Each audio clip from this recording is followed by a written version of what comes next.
Hello, everyone. Good morning, good afternoon, good evening, wherever you are. Welcome to the Sunday New York Times Read Along. We are very excited to have you with us for another edition. We do this on Sundays at 8:30 a.m. Eastern Time, and we talk about the news. We read a newspaper, we take your questions, and we want to hear from you. Tell us where you're watching from around the world. We have a very special topic today. It is Mental Health Awareness Month, and we wanted to bring you a guest who's been talking and exploring this topic for a long time now, our executive producer, Neil Parekh. He is going to be talking about his own journey, including a diagnosis of adult ADHD just a few weeks ago. So we're going to hear him and we're going to hear from you. Talk about the topics that you're interested in. And of course, we're going to look at the news and what's happening in the world of news. Hello, everyone. I'm Sree Sreenivasan and delighted to have you here with us. Please tell us where you're watching from. Please tell us how your Sunday is going. We want to hear from you. Today, we will be looking at the paper and then talking to Neil, who we'll bring on in just a moment. You all know him as our executive producer, as well as our occasional guest host. Please tell us where you're watching from. I see Jonathan's watching from the East Village. Thank you, Jonathan, for being here. We always appreciate you. Patricia is watching and says grace and greetings from New York. Doug Levy is watching from San Francisco, where it is 5:33 a.m. Eastern Time. Very, very early. Thank you, Doug, for always being here. And Sudha Parekh is here. That's Neil's mom. Good morning from Hastings on Hudson's. Today's topic and subject matter and the guest, very interesting. And Naomi Service is watching from Rhode Island, as you can see, with people from around the country, with people watching on multiple channels on Facebook, on Twitter, Instagram, YouTube, LinkedIn, also on the main channels of Scroll.in, one of India's most important independent news sites. Please share this content right now. Tag your friends. They can join us live or later as they have time. And if you're watching on a recording, thank you as well. Ken Fisher is watching from Cedar Rapids, Iowa. We're at 7:30 in the morning for Ken as well. Good morning, Ken. Thank you for being here. Folks, we're going to just take a quick look at the newspaper to see what's in the news. And we have here, let's see, the lead story is the US economy girds for a shock in the trade war. I think it's already happening. Shipping slows down, specter of empty shelves in a recession as the tariffs land. This is something that none of us expected to see. And here we are. This is where we're headed. Big, big issue. Here are snapshots of Trump's top first 100 days. Executive orders, you can see the red line is Trump, FDR in 1941. He blew past that, FDR in 1937, Truman in 1945, and even Trump in 2017. You can see the difference. Here's another chart, federal lawsuits against the president. And you can see here, Trump, the two Trump presidencies, and the other presidencies, recent presidencies here. And the value of the dollar has plunged as well. You can see here, when Trump came to power, the this was how the relative value of the US dollar fell, and now you can see how it's fallen. So it's very effective to see it in these charts, the S&P markets, how they've fallen. And here is federal funding for medical research has slowed, as you can see here as well. And then Trump went from being popular to unpopular, and he is the most unpopular president at this point in his presidency since the modern polling of presidents has started. The second worst, Donald Trump in 2017. And we look at charts like this and think about the chaos, but look at this headline. What chaos? Trump fans see a strong start. And that's obviously part of the problem where we are right now, where it is not clear how we get through to people who are just not seeing the world as it really is. This is an amazing story that I recommend everybody check out. After turning in Unabomber, brother yearned for his grace. And this is the story of David and Ted Kaczynski. Ted Kaczynski, the older brother by 7 years of David Kaczynski. Ted Kaczynski, of course, was the Unabomber, and his younger brother turned him in. He said the he worked with the FBI to turn him in, and he spent his the remaining 25, 30 years apologizing and trying to uh, get back in touch and be connected to his brother. And then this last story here, the turbulent life of a man who was wrongly deported. A Kafkaesque twist stokes debate on US policy. And this is about Kilmar Armando Abrego Garcia, who, if you've been watching the US news, has been in it for a long time now, and not too far from where Neil lives either. So we'll come back to this in just a moment. A word about the New York Times read along. It's sponsored by our friends at Muckrack, and we're very grateful for them for all their support. Thank you. Please check out muckrack.com. And we also want to say thank you to Digimentors for putting this together and all the support the entire team gives the show. We are very grateful. We do event amplification, AI workshops, AI policy and strategy. We do events like this, and we would love to work with you. So let us know if you know of any opportunities to do so. So I think we are now ready to bring on our guest, Neil Parekh, who is our special guest today. It is Mental Health Awareness Month, and we want to talk about what Neil has learned about his own struggles with anxiety, depression, and more recently, adult ADHD. He's going to share his experiences with us, as well as the experiences of his running a very important show called Shining Light on Shadows. And we will get to all of that, and of course talk about the news and take your questions and comments. So let's, without further ado, bring on our very special guest, our executive producer on the air today.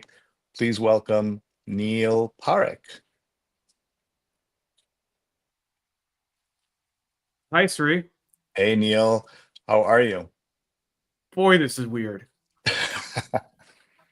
But it's wonderful. It's really great that you have become this great advocate for mental health. I think in our South Asian community, we don't talk about it enough, and I don't think men talk about it enough. So it's really important to have you here. One of the things that has happened to you in your life is that you were at the age of 51 diagnosed with adult ADHD, and that's a condition that most people associate with children. And so this after this came about, you've been writing about it, talking about it, advocating for more awareness. So tell us about that, and what that has been, what it has meant for you to first be diagnosed with it, and then how you have approached it.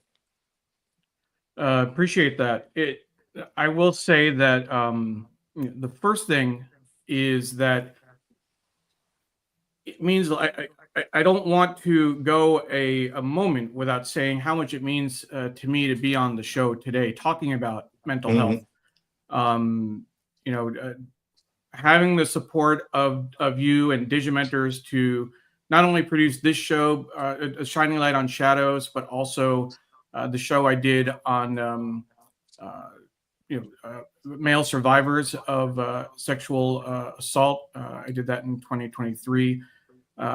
Means the world, but being able to share this with this larger audience, with our familiar audience, the New York Times read along family that we often talk about, and to be interviewed by you, I think is incredible, Sree. I mean, that's an important part of all of this, and I'm having to really shift my mind, and I'm not quite there yet. I was able to stayed off camera for the first few minutes, which was good.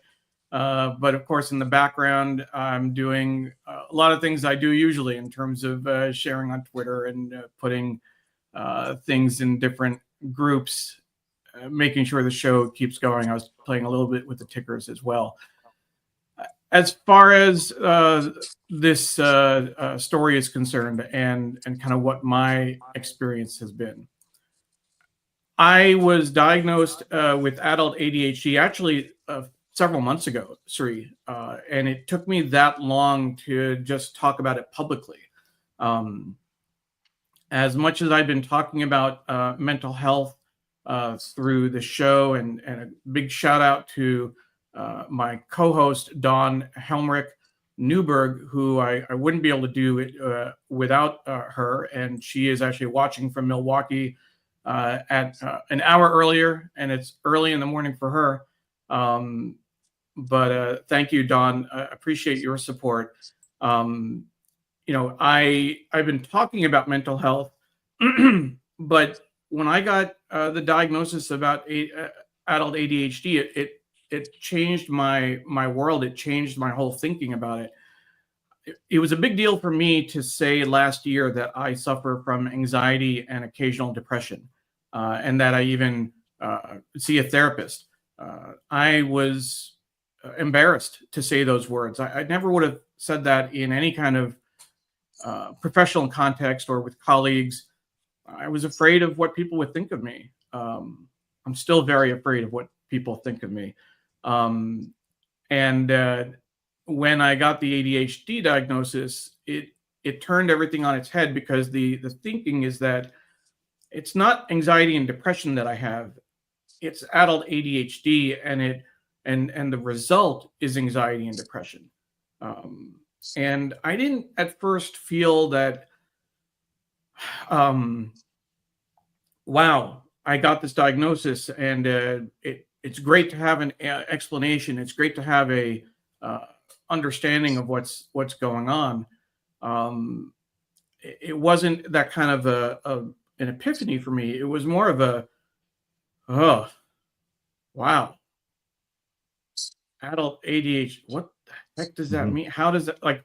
I just had a hard time wrapping my head around it, and I couldn't even. I mean, I obviously talked with Pam about it right away, but I asked her not to tell our friends, not to tell anyone. It was a little bit before I even called my mom and my sister, just to share it with them.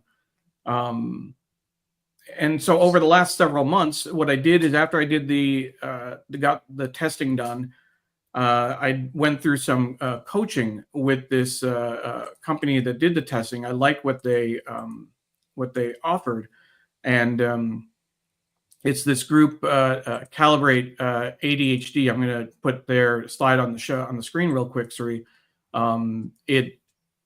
They talk about the importance of kind of three tiers, three prongs: self-support, self-discovery, and tethering. Where the idea is to, really, they want to work themselves out of a job, is what the coach says. They want to give people the tools and the other information they need, so they can coach themselves through the process, and really understand how ADHD impacts their lives, what they need to do on a day-to-day basis to get through things, etc. So that's been very very helpful for me.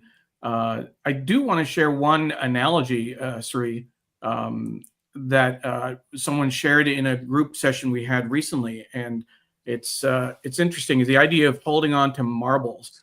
If you can think about it, that if everyone has to hold 100 marbles, but people with ADHD feel like they don't have a bag to hold them in, and the marbles are kind of all the things you're balancing in your life, and if people with ADHD are having trouble holding on, it's because they don't have a bag. That they're if you can imagine holding on to these marbles with your bare hands, and say maybe you're struggling to carry only 50 marbles, you see people around you easily managing 150, but you're holding on to as many as you can without a bag, and you're still trying. And the next part of that is medication helps. I am taking medication. I'm doing therapy and coaching and medication.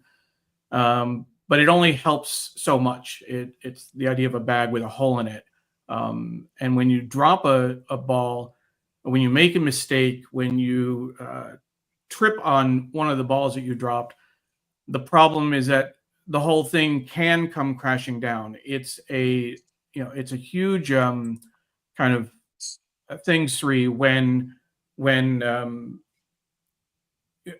I'll say that several months ago, if I and we've talked about this on a show, producing shows or even the read along, I used to kick myself and berate myself for the smallest mistake, right? If I put a ticker up at the wrong time, or if I switched to you instead of the guest, or something, right?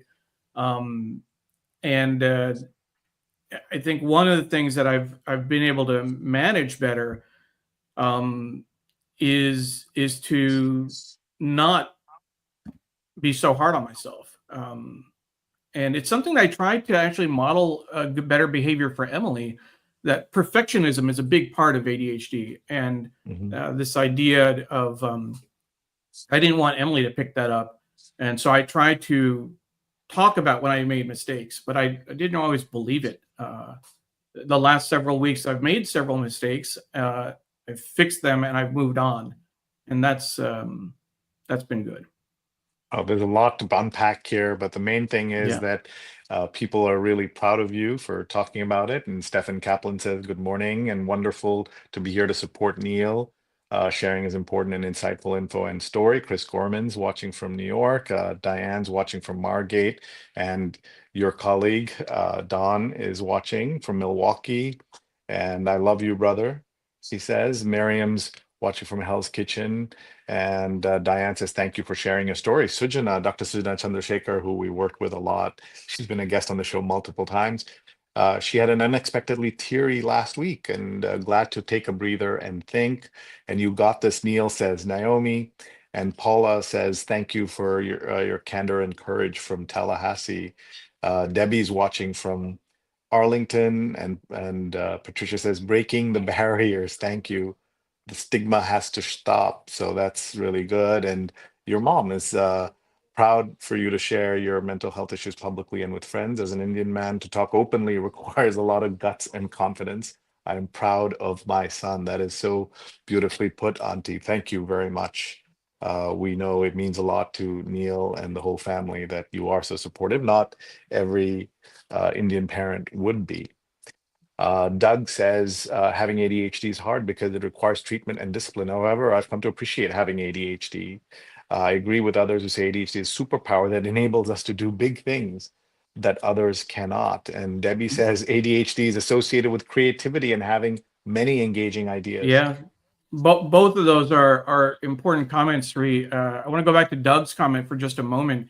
I did actually, and it almost feels like it was a dress rehearsal for this show on Shining Light on Shadows, the show I do with Dawn, um, as the bridge between April, which is Sexual Assault Awareness Month, and May, which is Mental Health Awareness Month. I told my story for the first time about 10 days ago. And so actually, it was John Lee, a former guest on our show, asked whether ADHD is a superpower.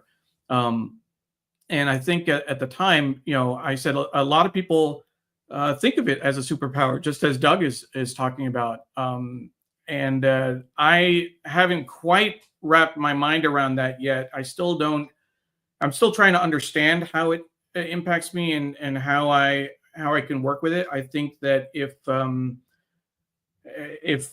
I were try to really think through the analogy, if anyone remembers, I think it's The Greatest American Hero, which was a show back in the '80s.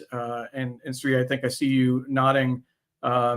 So the greatest, you remember the show, Sri, where this guy, we lost our audio, but there we I go. remember the show very well. It was about a superhero who was not always super and kind of sometimes bumbled and fumbled his way into things. But yeah. He had so in the show, I forget exactly how the origin happened, but it's this regular person who developed these superpowers, but didn't know how to use them. So he Mhm. would fly, like unlike Superman, who flew straight and true. The guy on Greatest American Hero would be like all over the place, like trying to fly, and it didn't quite. He would have, he would at the end of the day be able to take care of whatever it was. I sometimes I feel like that, like I have the superhero superpower, but I just haven't been able to harness it yet. I haven't really figured out. I'm not always in control of it. Sometimes it's in control of me.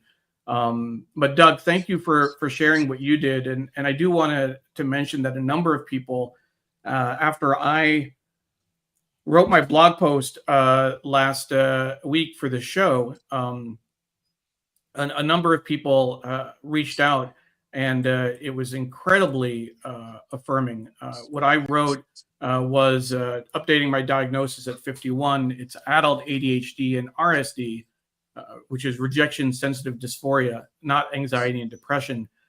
Uh, so, me in a nutshell for too long: self conscious, self doubt, turning feelings inward, people pleasing, perfectionism, rejection sensitive dysphoria played havoc with my emotions long before I knew its name.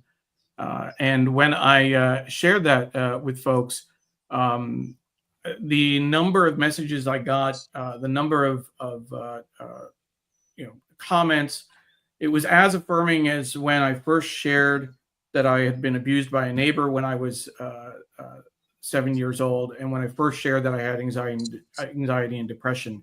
Um, I had my doubts, Sri, about putting it out there, and even in the middle of that week, I put out my blog post, I put out my I think Facebook and LinkedIn, and then Tuesday of that last week, I didn't do anything. I had one meeting in the morning, and then I didn't wasn't able to get work done because I was so overwhelmed with this idea of, should I send out the email about the show? What do I say in it? Should I put it out on Twitter and Instagram and really push it out to people?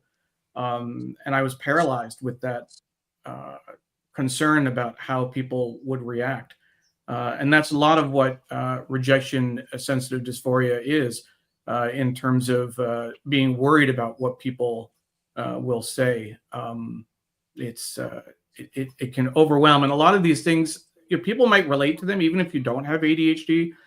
What they say is that people with adult ADHD, or ADHD even, um, feel everything stronger and longer, and it's harder to shake. It's just more profound uh, in terms of these feelings. Let's look at some of the comments coming in. Thanks, Neil, for helping to continue to the destigmatization of mental health issues in our society.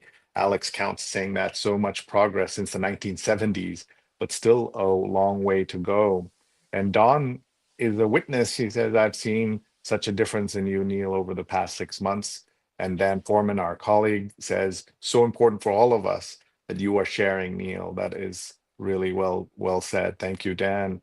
Doug says, I love that Neil is starting the story of his journey towards diagnosis. Everyone can learn from Neil's journey. Rose is watching. Good morning. Proud to see Neil sharing his story and helping us raise our awareness of the importance of mental health. And we have Dr. Tachi watching from Fort Lauderdale. Hello. She has a great show that everyone should check out. And she was a guest on the show when we were in Miami in January. That was really a wonderful time to talk to her. And Ron Thomas is watching. Greetings, everyone. This is such an important topic today. Hello from Verona. He is usually in Dubai, but is in New Jersey. And we have lots of comments and questions coming in, folks. This is the Sunday New York Times Read Along. That's Neil Parekh, and I'm Sree Sreenivasan. And we are talking to Neil about Mental Health Awareness Month and his own journey. He's a survivor of sexual assault that he has talked about. He is now been diagnosed with adult ADHD, and he's telling us his story and sharing lessons for everyone who has, whether they've been affected by this or not.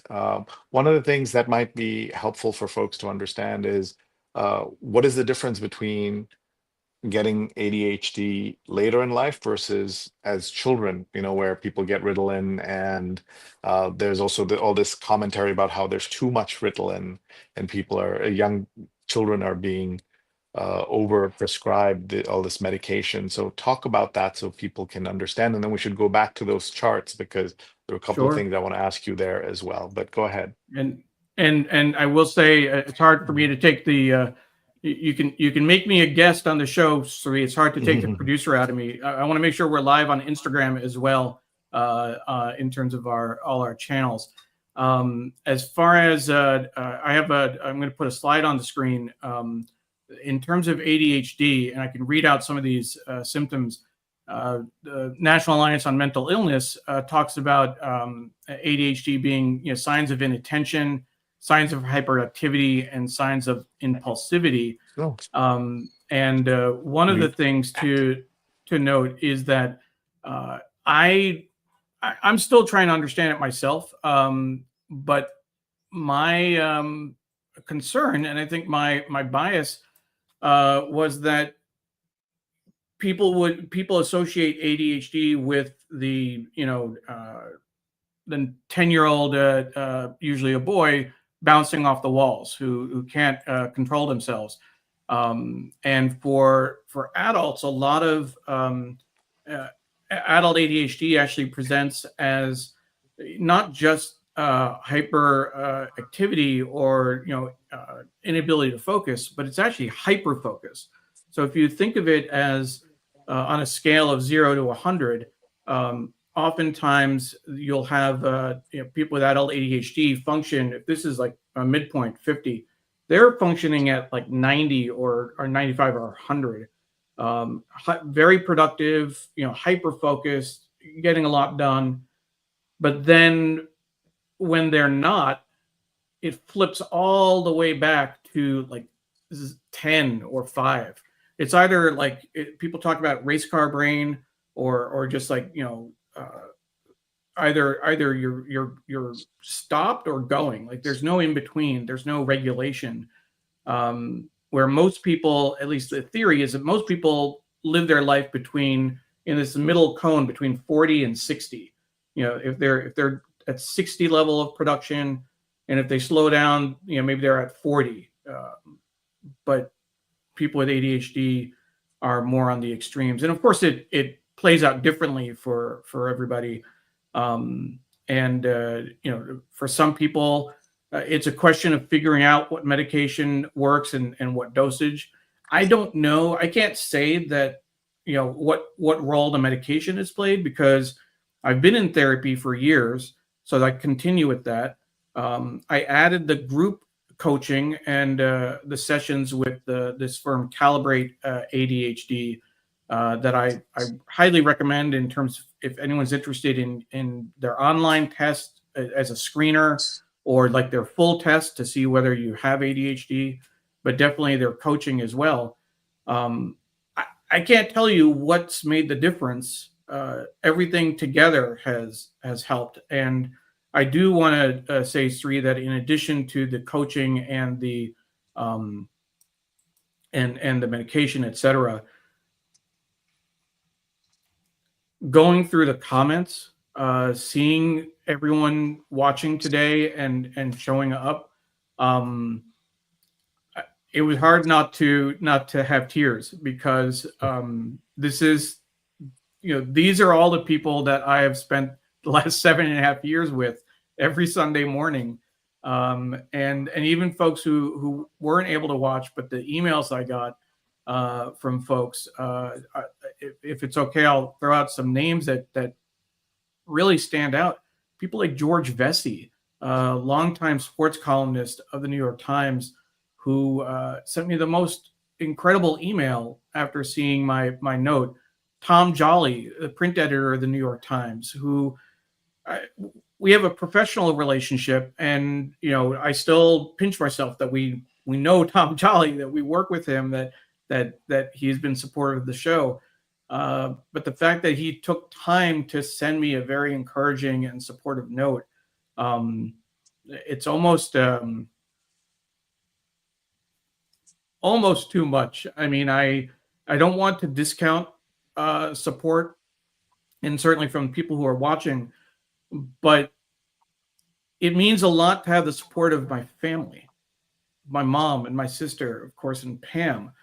It means the support so much to have your support, Sree, and the folks I work most closely with at Digimentors, and others who have been supporting the mental health work that I've been doing. People like Paula and Stefan and Rose. Um, but it's the people who are unexpected when they comment and step up, and reading the comments on the screen earlier, I really had a hard time not losing it, because, and again, this may be true for everyone. It may be heightened for people with ADHD.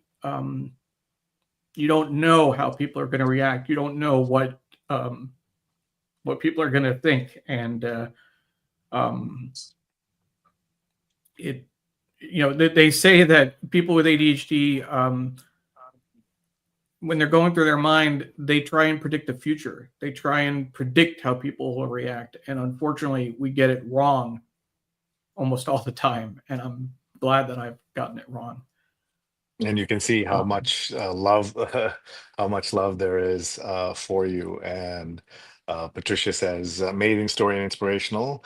If you didn't share, we would never suspect any mental suffrage. Thank you, Neil. it's And that's because Dr. people are Tachi good at said, yeah. hiding it. Street people with mental health issues will mask, to do everything they can to for people not to see what they're dealing with. I mean, hopefully that's the thing, right? That for years, hopefully, people saw me as a productive, effective, Mhm. professional.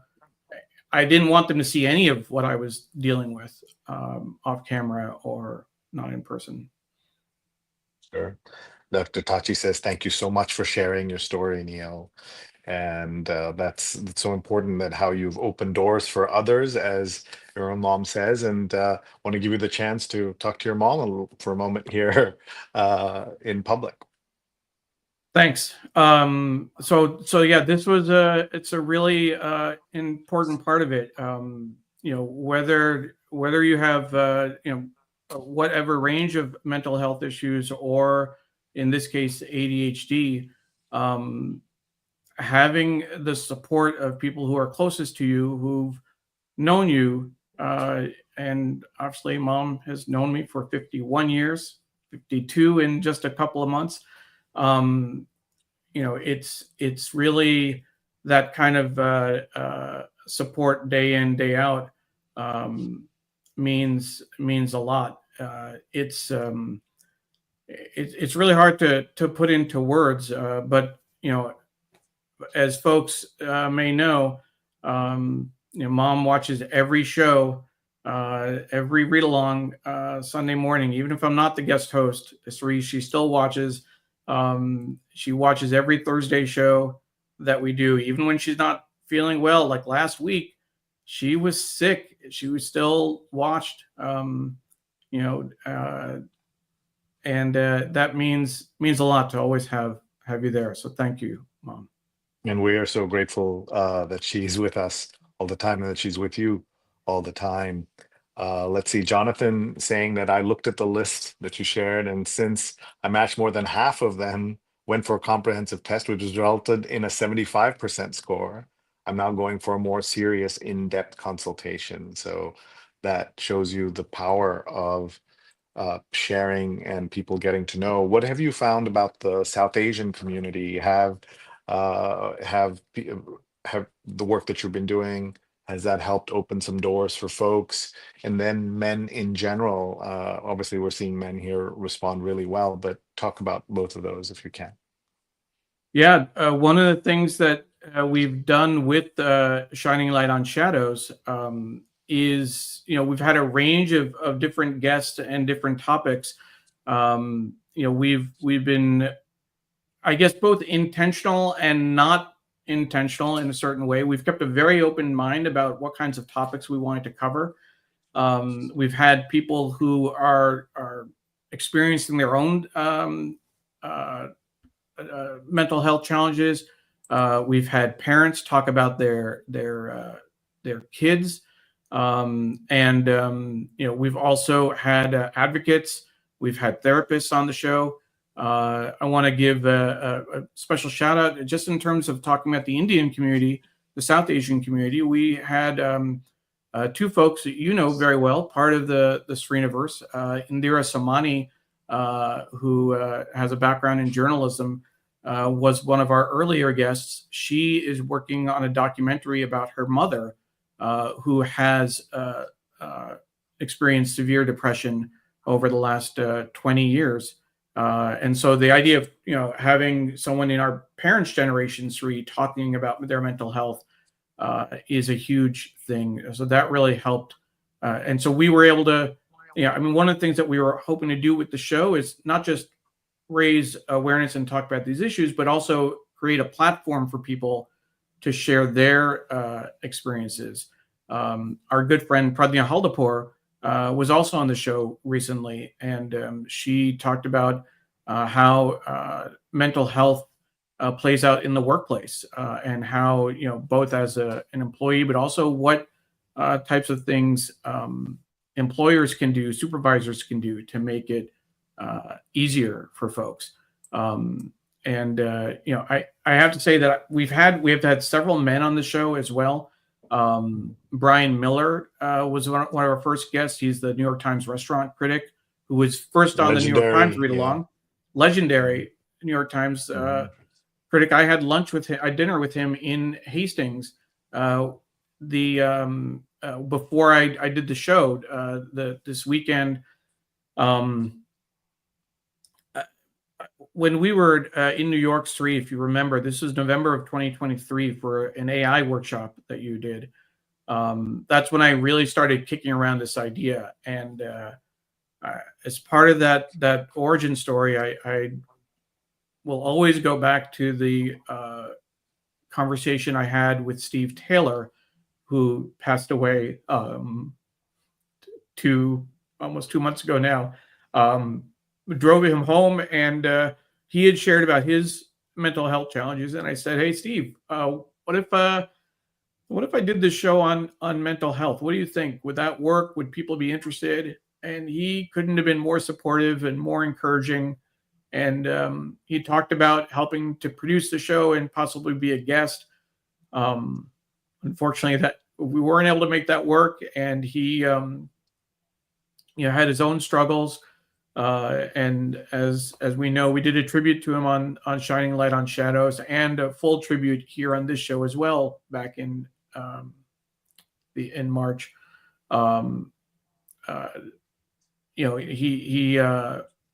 We talked about that, but I also called Dawn that weekend. I asked if she'd be a guest on the show, and she said, "Sure. How about if I co-host it with you?" And that was certainly great. But I also talked to Brian Miller that weekend. I had dinner with him, and he was very supportive. We've had several men. Stephen Kaplan was a guest on the show, of course, talking about what he does to ground himself in nature to deal with kind of the anxiety that comes up in his life. But we haven't had any other South Asian men, Sree. That now that I think about it, so that's something where we might have to work on and try and address. Can you talk a little bit about this chart? I'll remove all the extra noise around it, but can you just talk a little bit about this so that people can understand it more? Sure, absolutely. And I'll put in the website for this company, which, if anyone has any questions, I'd be more than happy to answer for them. The way that they talk about it is that people with ADHD are not calibrated. They're in dysregulation. The coach in particular that I work with. And these are really the steps to try and get back into balance, get back into kind of a better relationship with yourself, frankly. So, if self-support, a lot around the side, it's operating with acceptance and curiosity, shifting out of guilt and shame cycles, developing and growing trust in yourself. Um, you know, Guilt and shame is something that a lot of people deal with, for example. And again, I think it's that people with ADHD deal with it in, it's more profound. I deal with this every week, Sree, for a number of reasons, but particularly for the New York Times read along.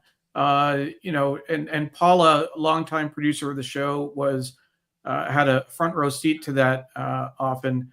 I have this idea in my head of when I want to set up the live stream links for the show, when I want to send out the email for folks who get our emails. You'll know that it's not a predictable. You'll always get the email on Wednesday, or you'll always get the email on Thursday type of thing, and I am always kicking myself for not getting it out earlier, or I'm getting it out late, or I'm not doing enough to promote a show.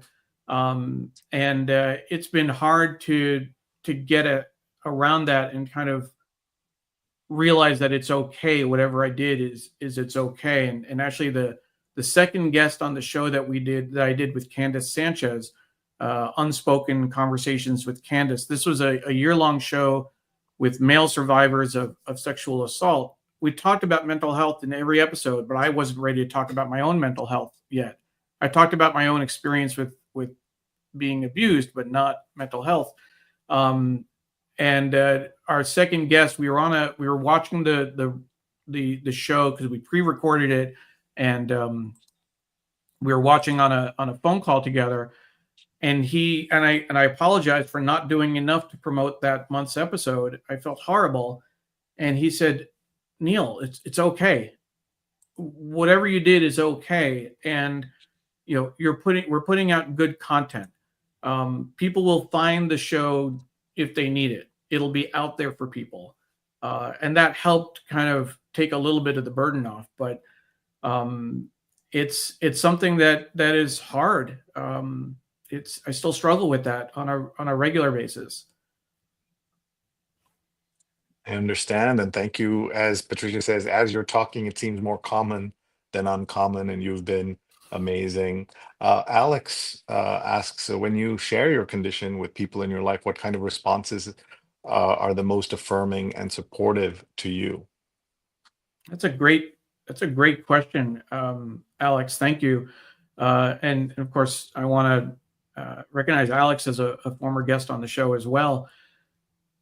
I will have to say that the responses that I've gotten that have been the most affirming, and this isn't, not everyone would be in this position, but a number of people have reached out to say that they too have been diagnosed with adult ADHD in the last few years of their life, wherever they are in their process, or that they too have ADHD and they've known for a while. What is, to me, what is kind of fascinating about this process is keeping it inside, keeping it hidden. Oftentimes people talk about, what you know about a person is like an iceberg. You only see so much at the top, and there's so much underneath. You don't know people's stories. You don't know people's experience. And once you open yourself up, now that I'm opening myself up like that, and someone else is comfortable sharing as well, we have a much more deeper connection, a much more profound connection. There's a quick anecdote on the show that we do on Shining Light on Shadows. We had a former colleague of mine from United Way that I worked very closely with, shared that his daughter had borderline personality disorder, and that she had tried to commit suicide twice before they got the help they needed. And he started taking classes, and then started teaching the classes, became chairman of the board for this organization. I had an inkling that there was some kind of challenge at home, but we never really talked about it at work because I never opened up about it. And at a reception after that episode, another colleague of mine, that was a United Way reception, who worked on his team, told me, I saw the blog post, I saw the show, I'm going to go back and watch it. My son also has borderline personality disorder. It was so helpful to see Jim's blog post and comment. And I told her, and I said to myself, wow, these are two colleagues who sat next to each other, and they didn't know that they were dealing with the same issue at home, and they could have been a source of support for each other. And that's what I'm really moved by is when we open ourselves up and we can offer that sense of support. A very close friend of mine from Washington State, who I text with regularly, still a former colleague, I shared what I was talking about, and she said, "Yep, I knew there was a reason I liked you. I knew that there was a reason we connected." She too was diagnosed with adult ADHD recently, and it just changes the dynamic. I would say, to get back to Alex's question, the other thing that is helpful, frankly, is just the very basic. It's okay. Thank you for sharing, and we've got you. We're there for you. A simple affirmation, a simple confirmation that sharing what feels like a deep dark secret didn't turn someone off, didn't have them change their opinion of me, or didn't have them think less of me, is just as powerful. Thank you. Thank you for sharing that. Apollo's watching from Philadelphia. Patricia Apollo's says, been great. Apollo's watched almost every episode, Sree. that's wonderful. Patricia says, I'm thankful for you just being human, giving us all permission for inner peace. Ron remembers a quote, our inner voice can be our own worst coach, from Dr. Ethan Cross. And John, former guest on the show, who everyone should check out, the Irish Stew podcast. He says, thanks, Neil, for helping us understand these issues and putting a human face on them, which is really, really important. Folks, this is the Sunday New York Times Read Along. This is kind of the crossover edition with Shining Light on Shadows, a show that comes out twice a month. And Neil, tell us about our next episode. Yeah, absolutely. The next episode of Shining Light on Shadows will be this Thursday, and it's a Mother's Day edition. Amanda Krantz will be our guest, and she will. The topic is a mother's love, an unbreakable bond through life or death.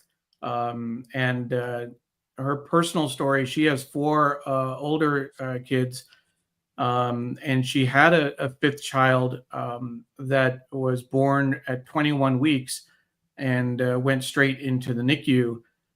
And unfortunately, she didn't come home. And Amanda has worked through this just incredible grief, but has also talked about it and posted about it and shared about it.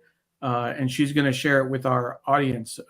Anyone who understands a mother's love understands that it's not something that losing a child, it doesn't take away from that. And one of the things that I'm going to reflect on ahead of the show are the number of people that I know who've had miscarriages, who've had stillbirths, but also, shared for Pam's family, Sree, and I don't know if I've ever shared this with you, but she had a brother who passed away from SIDS when she was 3 years old.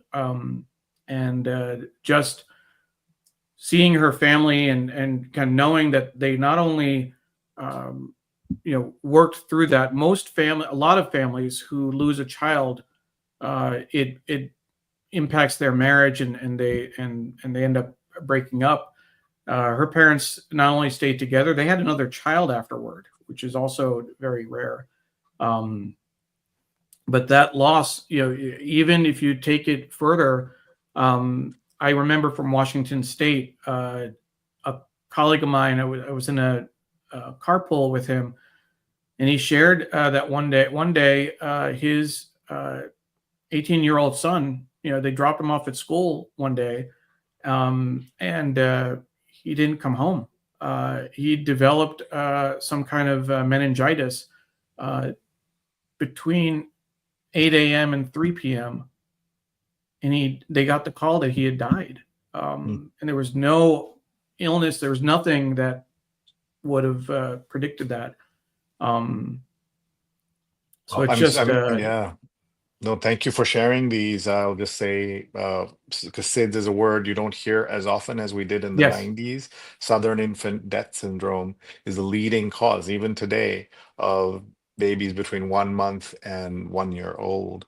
But it has fallen in part because the awareness that if you put your child on its back, the infant on its back to sleep rather than on its front, then it's less likely to happen. And that's so a lot of this is about awareness. And we have seen in various areas of medical and health care in the US that awareness helps. And the background to all of this, of course, is that that system that brought us really good medical care to the people who can afford it. And the public health infrastructure is now under direct attack in all kinds of ways, and that's something that we have to be very, very careful of. We're seeing an assault on the public health infrastructure of the US, unprecedented and shocking. And that's going to affect mental health as well as other kinds of health as well. So we want everyone to pay attention, be vigilant, and trust your personal doctor as much as you can, and follow the science is really, really important. Neil has put up his email address if you'd like to be added to the mailing list of either of the shows, or if you just want to talk to him, here is his email. And that show airs on the second and fourth Thursday at 7 p.m. Eastern time. And of course, it's recorded and available easily, so you can see that. Such important topics being discussed. I appreciate the advocacy for mental health awareness. Junte has been a great, great friend. Let's see who else is watching. Mary C. Curtis, great guest on this show. I hope you realize how much love and support you have thanks to you. And really, it's sort of thanks to you because you have earned that. And that's something that everyone knows as well. And Dr. Tachi says this is extremely important. You never know what someone is dealing with when you look at someone's life, and you never know. Folks, this is the Sunday New York Times read along, and we are going to switch gears to talk about the news.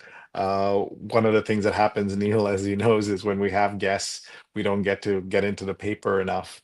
But this conversation is so important, and we'll keep taking your comments and questions, and Neil will jump in when he has a thought as well, and we'll come back with some thoughts towards the end of the show. We'll share some statistics about ADHD as well later, Sure. uh, before we close. Yeah. So yeah, and what's interesting for me, Sri, is so being the guest, I don't have the paper in front of me. Mhm. I'm looking at it through the screen as any guest would, and I'm looking forward to it. One of the things I mentioned in the promos is that we'll also be talking about, among other things, Trump's first 100 days. That's Mhm. we'll get to the charts, I'm sure, but that's what all those charts are. And there's a lot of coverage about Trump's 100 days in today's Yeah. paper. One thing I will say, if you're new to the Sunday New York Times read along, we read the Sunday New York Times, obviously, but it's not just the New York Times. When we can, and we have the appropriate guests and the appropriate geography, we've done papers out of Chicago, Washington, Toronto, we've Dubai. We've really done a wide range, and we're always looking for guest ideas and speakers. So if you'd like to be a guest, or you have a suggestion for a guest, write to Neil at digimentors.group. I'm sure he would love to talk to you about how we can schedule that. Let's take a look at some of these headlines. And you said the 100 days, and there are these snapshots that show how, in this case, the dollar has plunged. As you can see, these red lines are the two Trump terms. The thicker red line is the second Trump term. The first red line is the first Trump term.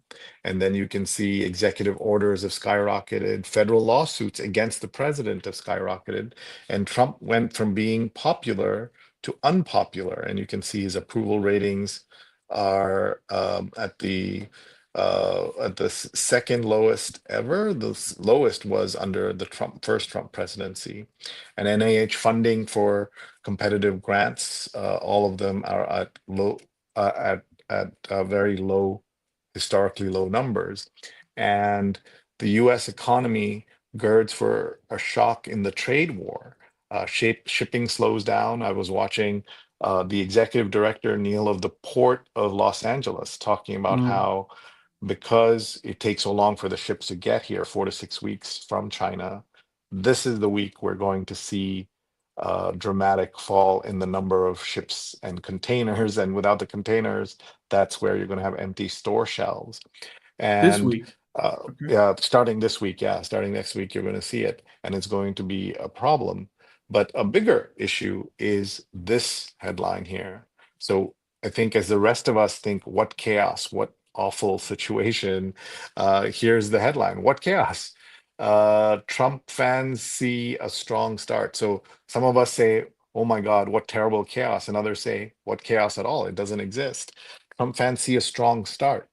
And that's where tens of millions of Americans are not getting the information. So they just don't know.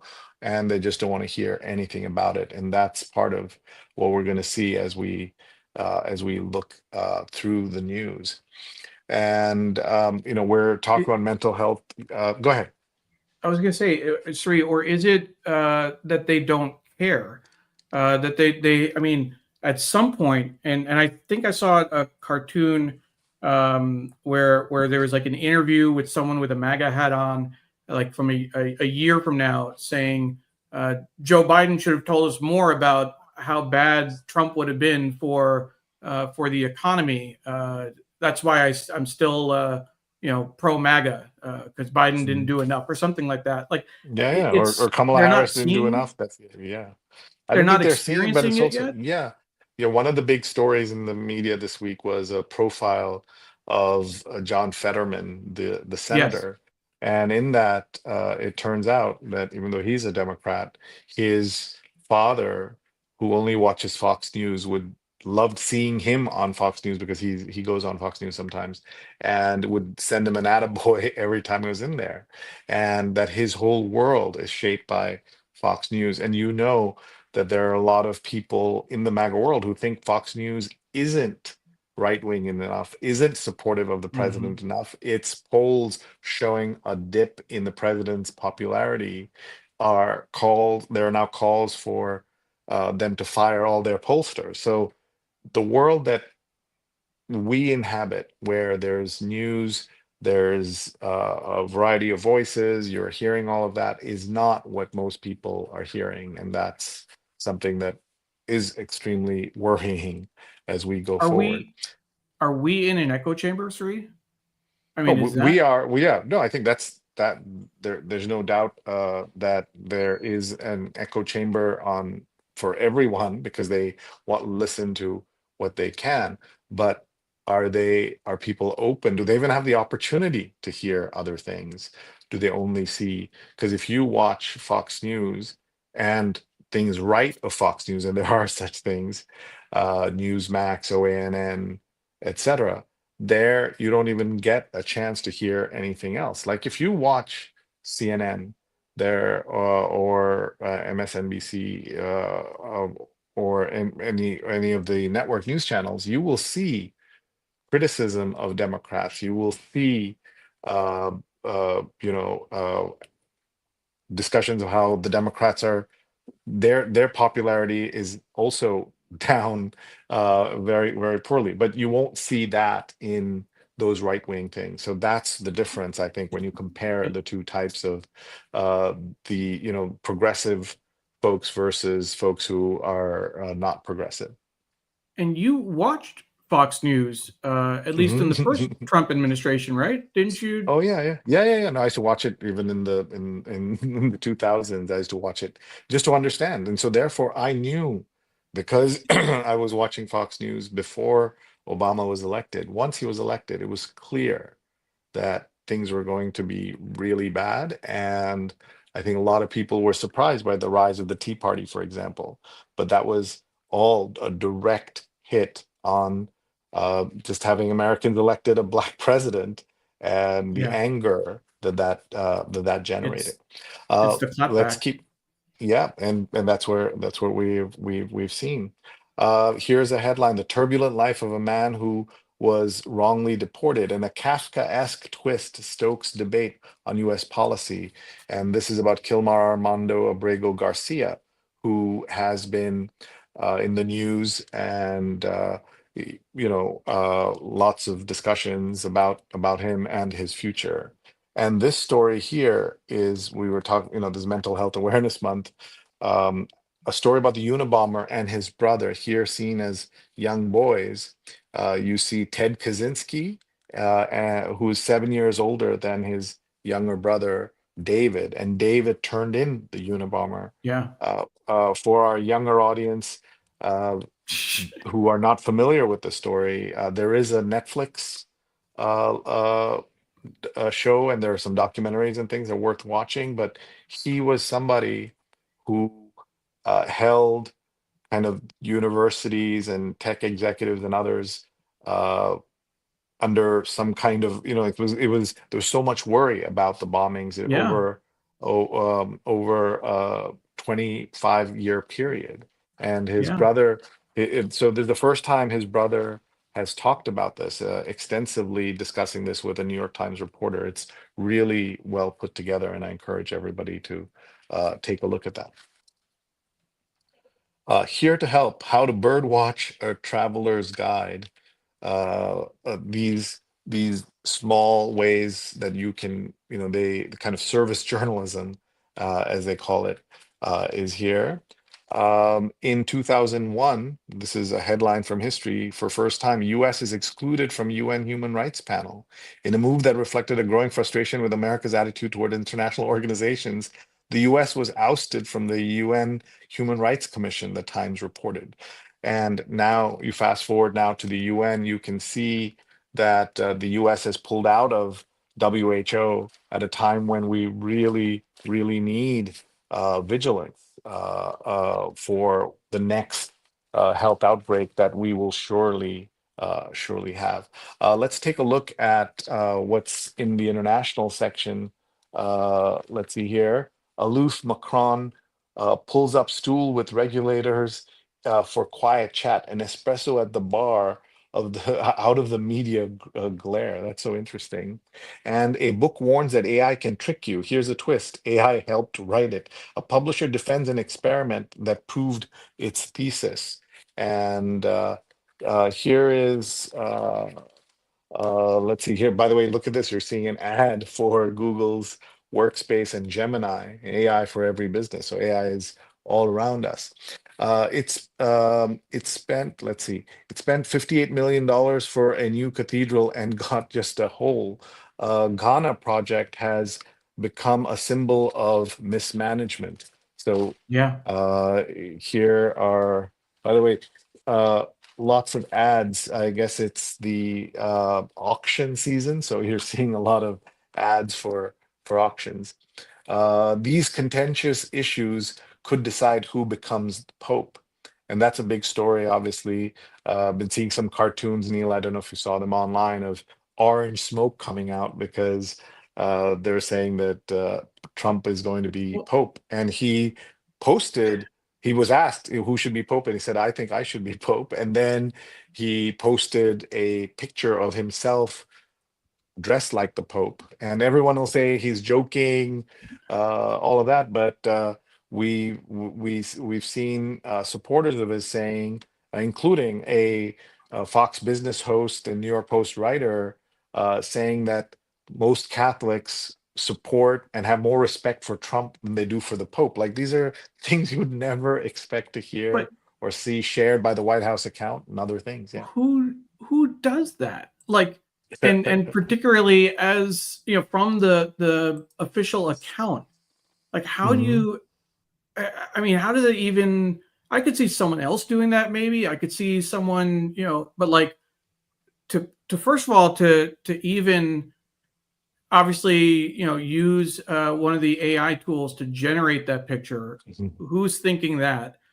And then putting it on the official account and assuming that that's okay. Like there's seriously something. I mean, there's not the first time that they've put out tweets that don't make sense, but I Mhm. mean, seriously.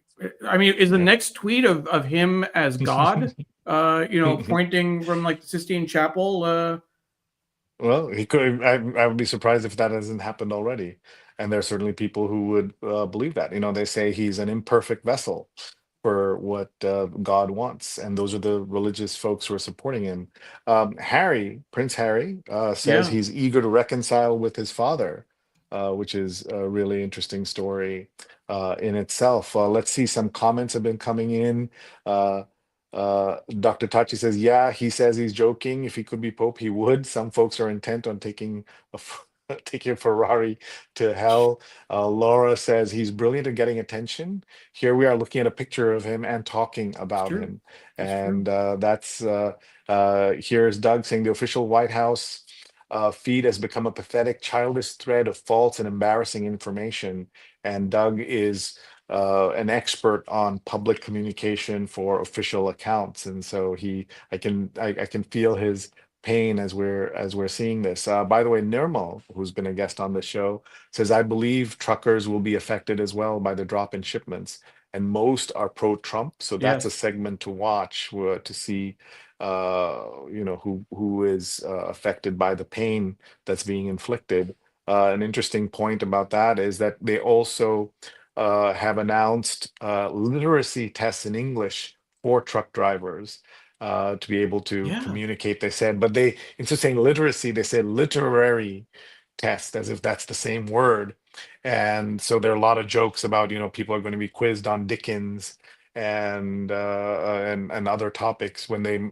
So this is, and there are a lot of folks who may not be comfortable in English, including, by the way, a lot of South Asian truck drivers. There's a whole There's a community of truckers that are South yeah. Asian who some of them will be uncomfortable in speaking and doing interviews in English about trucking, as Trump has suddenly injected this into the into the air here, as we can I, see. I, I Uh, want to make sure we give a shout out to Nirmal, a guest on the show earlier this year for his book Backlash: Donald Trump and the Remaking of America. So when he says they're a segment to watch, we definitely should pay attention.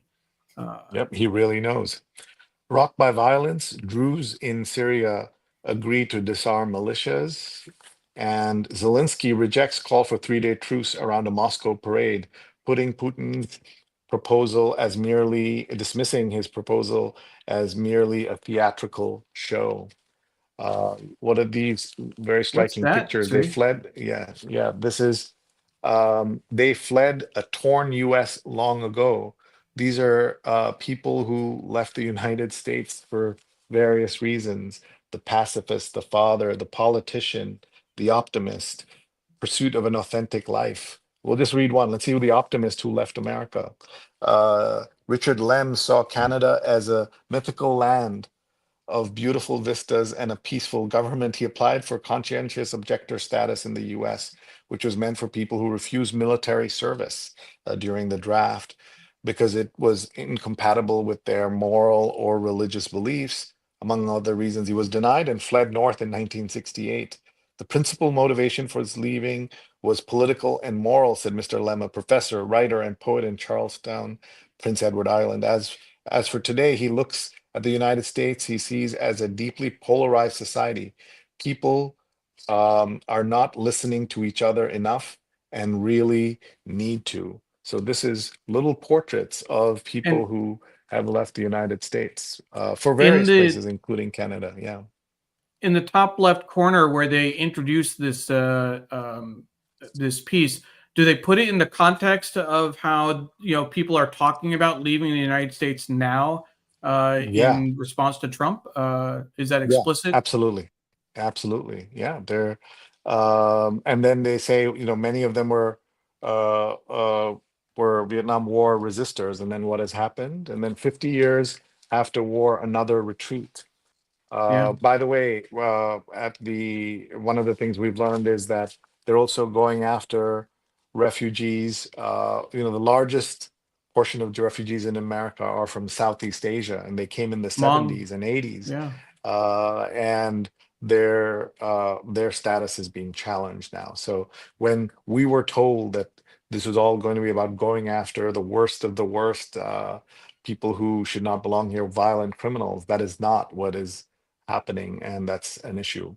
Fentanyl may prove key in China trade deadlock, and Haitian alliance of gangs gets terrorist designation. And we barely talk about Haiti here, but Haiti is in a very serious mess right now. Let's Did look at they? the Sunday business. Oh, let's do what we I just normally want to check ask our the guests. charts though. Oh, yeah. But so the three are the Mhm. charts in the main section in the ebook, or is it in a different? Do they say that like see No, these more? charts are here. These are the six charts. Those are These are the just the six charts. They charts. So don't they're all show. here. Okay. Yeah, yeah, So I yeah, did share yeah. These are the earlier charts on the on. front. Yeah. Hmm. I did share earlier in the comments. Again, I can't help Hmm. but produce the show while we're doing it. Online, you can see the charts uh, that they pulled out, and it's always interesting because you can do more with the online version. But this is the full list of charts that they have on the dollar plunging, the markets, the State Department, etc. So it's So it's always many interesting more to look than at what's both. on here. Yeah, it's more. Yeah, it's Exactly. more. It's more. Exactly. Yeah. So what section would you like to go to, Neil? Um, let's go to the magazine because we Okay. often don't get to go to the magazine. We don't have time.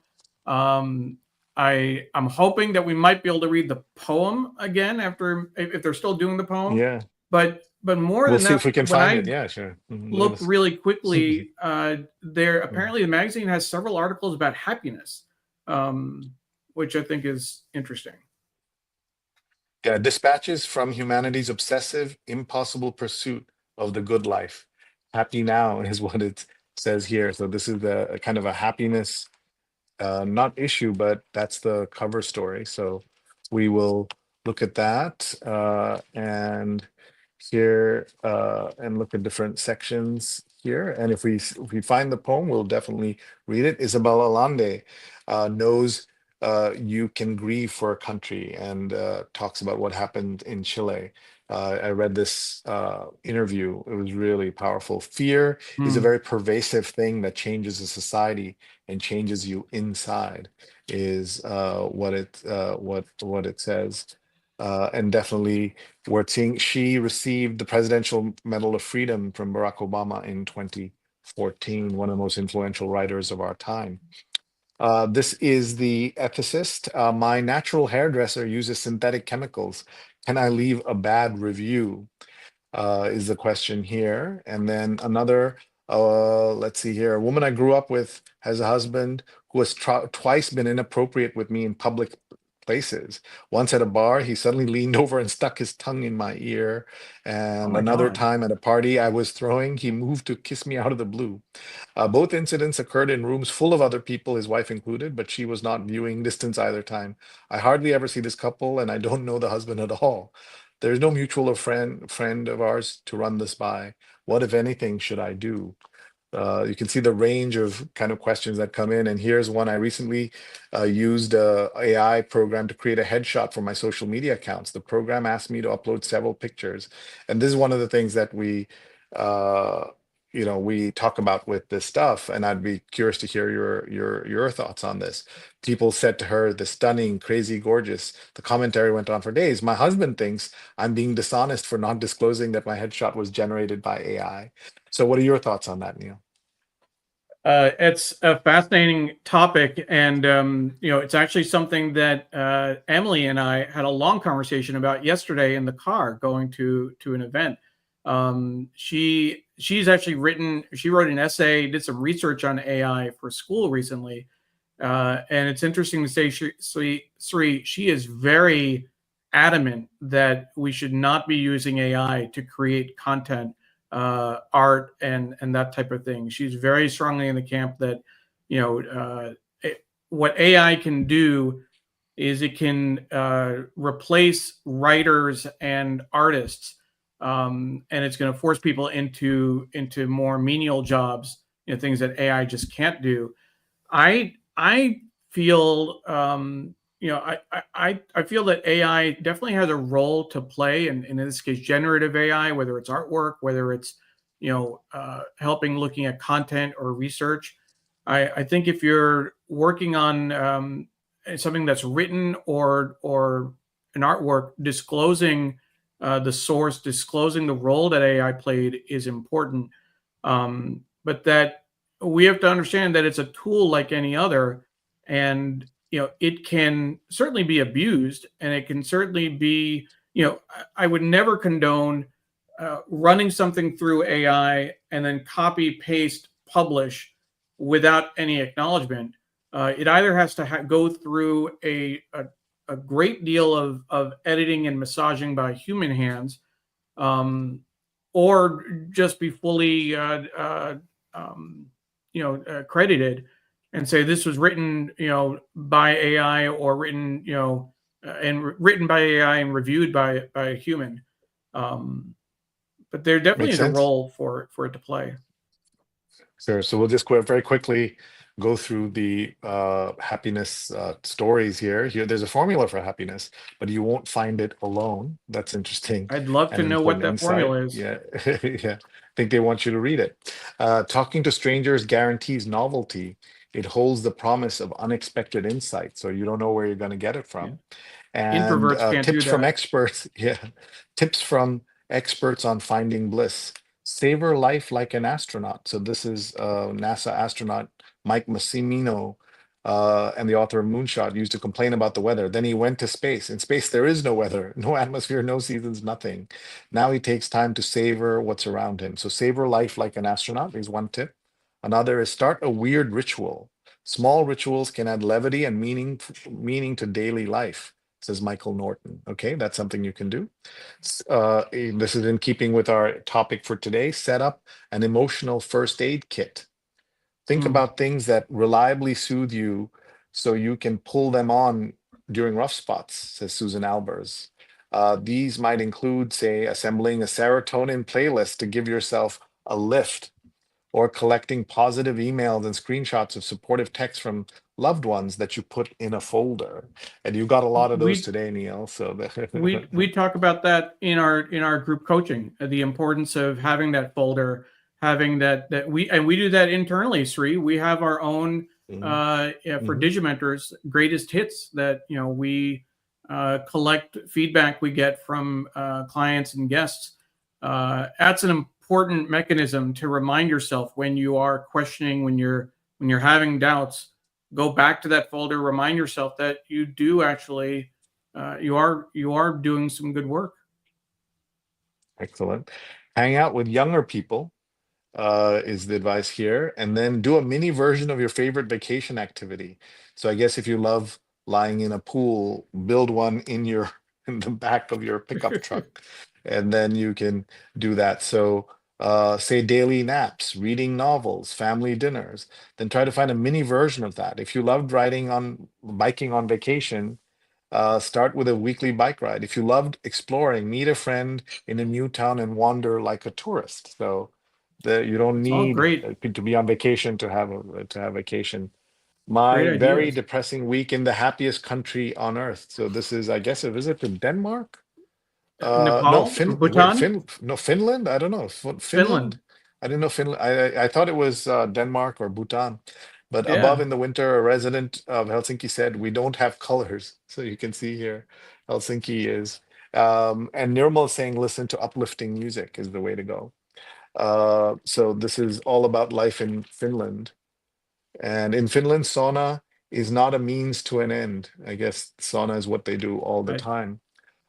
Too I many put teens Nirmal's are comment. struggling. sorry, I put Neil's comment on, and then I saw his earlier comment, Sree, on Facebook on AI generated images, where he finds it astonishing that people put them on and don't disclose them as real. I see that in multiple Facebook pages on wildlife, on art, and so many, when challenged, say, "Oh, but that's what's your problem? It's a beautiful image." I wanted to call that out because that was actually the specific point that Emily was making yesterday, where she has searched for pictures of a lion in the jungle, and and the results were clearly AI, and she was frustrated that she couldn't get a real image of a lion in a jungle, and even more so, she did, and we talked it through. She included in her search term, lion in a jungle, not AI, but her results, what she was saying is that the search results, Google, etc., was pulling up. They only saw the term AI and still served that up. So she was really, and I was, we were going back and forth, and I was thinking, well, but that might be a problem with Google in terms of it not being able to filter out. Like, we have to have better filters and better control over the information we get. What Nirmal's talking about, when it comes through a Facebook feed, people are posting that. You can't Yeah, really, they're choosing to do that. right? Yeah. Too many teens are struggling, but what brings them delight? And so here are some things that some teenagers are doing. Twinning with my friends, says Hazel, 13. Watching jellyfish videos, Marin, 18. Going fishing by myself, says Ren, 14. And falling asleep on the phone with my best friend, says Destiny. More ideas here: listening to gospel music, drawing maps and blueprints, talking out loud to a rubber duck. These are all Mm. the ideas. Waking up in the middle of the night to watch Australian soccer is Genevieve's idea. And then our idea of happiness has become shallow. Let's go deep. We just need to move beyond that small, sealed off model of happiness. So they're talking happiness isn't an optimization problem, as a lot of people think. By the way, we always ask our guests, do you do any of these games? You, I Um, will say that I used to do the crossword years ago, and then last year we had Deb Amlin as our guest at the end of the year, who works on the crossword team, on the games team, and for about 3 months, I'd say, after that show, I got back into all the games. I was doing Wordle consistently, and the crossword, the mini crossword every day, the regular crossword Mondays and Tuesdays. I can't really get past Wednesday. I was looking at the other games as well, but I will say that I had my streak for Wordle, at like I don't know, 50 days or something, and then I forgot to do the game, so I lost my streak, and then I did it again for 50 sure. days.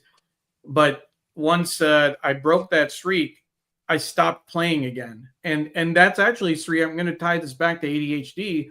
It's this all or nothing approach. Mhm. That's a framework that people with ADHD have. They're either going to do it all in or not at all.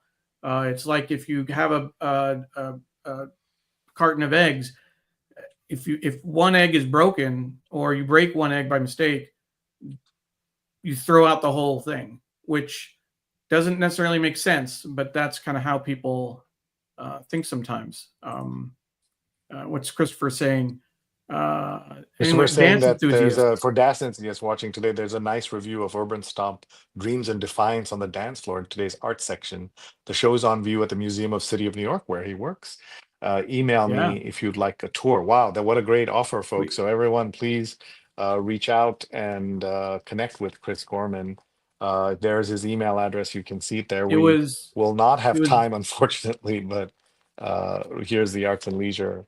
it was Yeah, before go ahead, Chris Neil. moved there, because he worked with you at the Met, right? Yes, yes. But we did a great show with Stefan Kaplan at the Museum of the City of New Mm, York in yep, person in the before times, yep. which Just in which the was before great. times, I think just before the Yeah, world ended, December, December that we year, I think. were yeah, here it is. This is the and that's a beautiful museum. at the start of the Museum Mile that everybody should, if you're in New York, you should check out. A show chronicles social dance and opens up the dance floor. So check out that show. We'll just quickly look at the other headlines. The business cover is the Post Trust News Media. Residents of Oakdale, California have abandoned traditionally outlets for a mishmash of online sources. Life in the town has changed as a result in Oakdale, California. Colleges know how much you're willing to pay. Consultants owned by private equity firms find students and calculate aid. So if you're thinking that you have some control, you may not. And this is that. Here's a story. Speaking of the Met, this is the Met Gala: Defiance, Elegance, and Flair, and that's probably tomorrow. The Met Gala, which is the They're first Monday in May. they're focusing on Black dandyism, which I think is very Mhm. interesting in terms of a theme. Um, And the exhibition, this year's Fashion Institute exhibition, is super fine, tailoring Black style.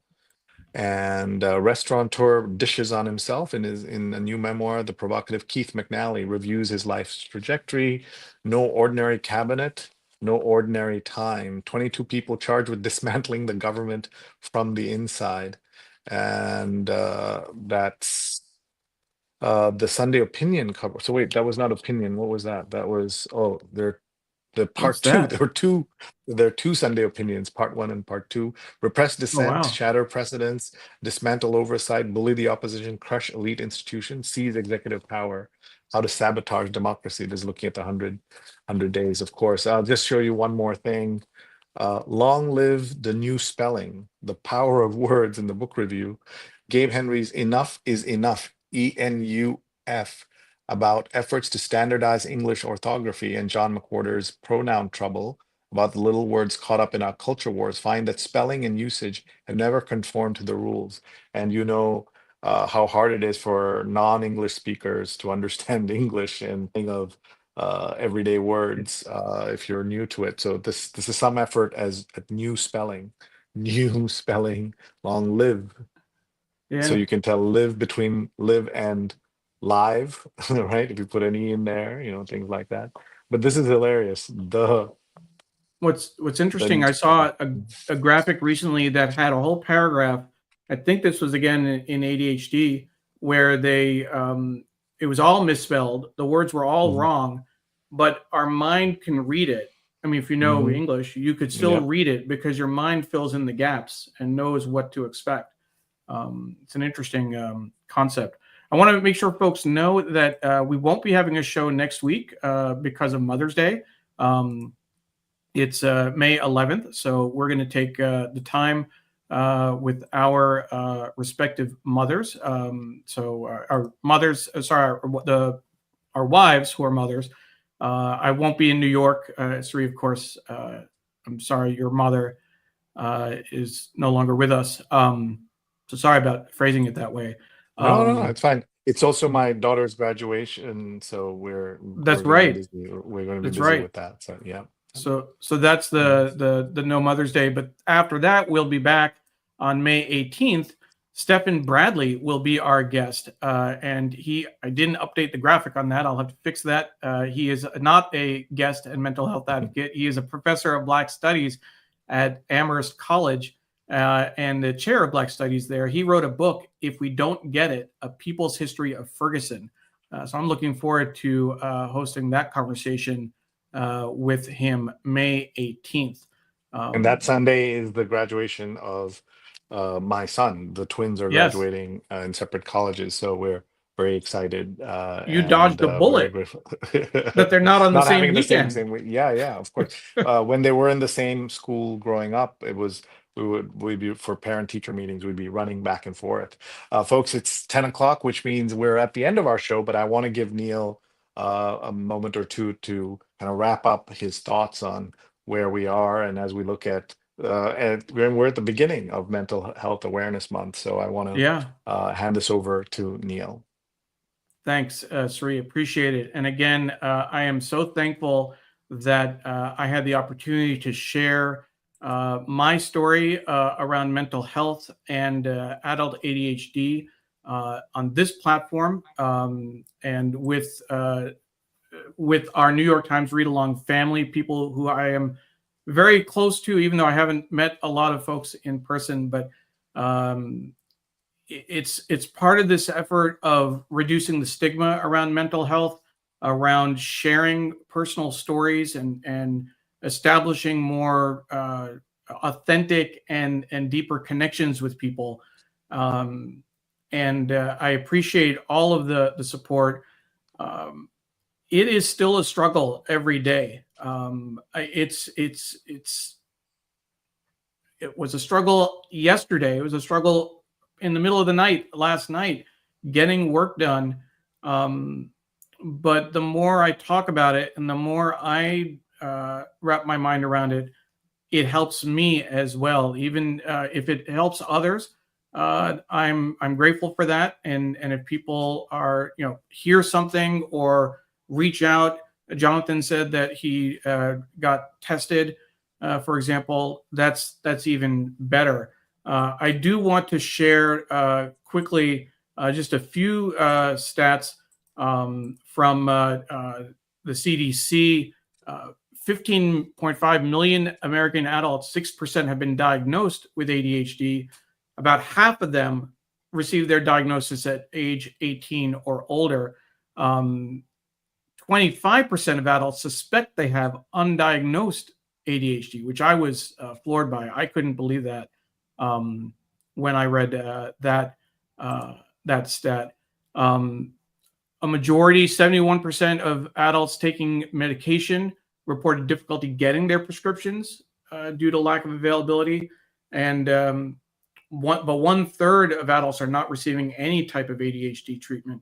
I also looked at stats for India because we are partnered with Scroll.in to bring you the New York Times read along. They're one of India's most important independent websites. We're so grateful for that partnership. In India, there's several studies. They show a range from 5%, 5.48 to 25.7%. Just think about what that means for the numbers of people who must have adult ADHD in India. That's staggering if you think of a population that's north of a billion people. Almost if you're at the top end of that range, it's almost I think the U.S. is around 300 million now, but 250 million people could have adult ADHD in India. Um, the bottom line is understanding that people have so much going on in their lives, so much of a background that we just don't know about, that we don't know where they're coming from, what they're dealing with in their homes, in their families, in their personal lives. When you see someone put together, oftentimes it's because they're working damn hard to show a professional front, to look like they're being kept together. So when they do slip, when they do drop a marble, as we were talking about earlier in terms of the analogy, um, as much grace as you can give people is definitely appreciated. And again, this has not been easy for me to talk about mental health, to talk about ADHD. I'm only able to do it because of the support that I'm getting from you, Sree, from the Digimentors family, from my own family, from everyone watching. And I've said it several times, but I cannot tell you how much it means to me to have that support. It is uh, incredible and affirming, and I thank you deeply.